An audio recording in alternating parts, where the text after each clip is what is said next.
It's the start of another school year at one of Hong Kong's most prestigious universities.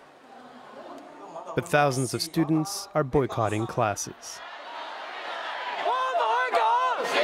Events like this have been taking place in schools all over the city for the past week.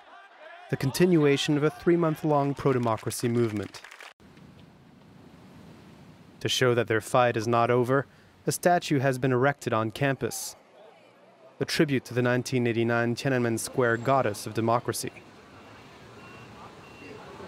This is a statue of the Hong Kong democracy goddess. You can see that there are quite a lot of gear and like umbrellas, masks, and also the helmets. We are fighting for democracy and freedom, as in 1989, what they have done. And so the statue is very symbolic.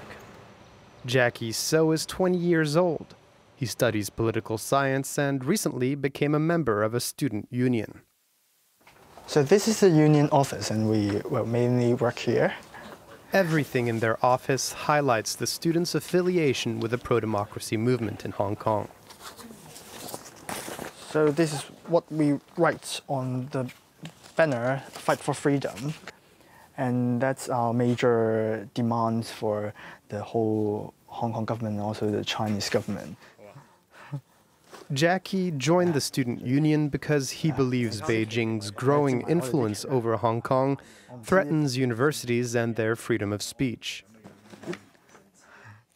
We can now do a lot of activities or lectures to discuss different things like the policy of the government or the other social issues or even some political ideology. But if the Communist Party ruled Hong Kong entirely, then I don't think that we have the opportunity or the chance or the right to do so.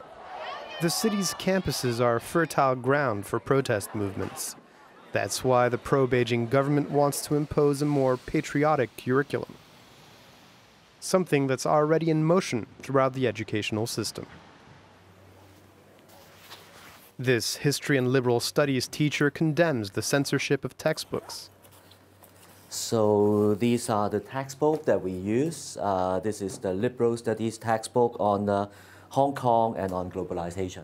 Colin Lai chooses not to use these textbooks in his classes. In this chapter, dedicated to the 1980s in China, there's no mention whatsoever of the Tiananmen Square massacre. Actually, most of the teachers, they make their own teaching materials. A few of them would use textbooks. Beijing's control over education could keep increasing. Authorities want to ban liberal studies classes and replace them with Chinese history in order to impose their own version of events. For example, how do we assess Mao Zedong? During the Great Leap Forward, for example, a lot of people, millions and millions of people die of starvation. But in mainland China, they have an official view on the assessment of Mao Zedong. So they say that he did more good than bad. So they have to stick to that interpretation. A dozen establishments in the city already provide this patriotic education, where Cantonese lessons, local language, take a backseat to Mandarin. For these parents, this should be the norm. I like this school because there are more Mandarin classes here, and they teach more things about China. We should have more knowledge about China, because China is our country, our motherland. It's essential to know more about it. Supporters of the central government believe many establishments do not have enough oversight and fill students' heads with mistaken ideas. They are taught to be critical of the political system or the political regime now in place in Beijing. And that is something I don't think is biased. The problem here in Hong Kong is that we, after a century of being a colony, some of us have forgotten who we are. We are Chinese, our own origin. Authorities in Hong Kong and Beijing believe the protest movement could have been avoided.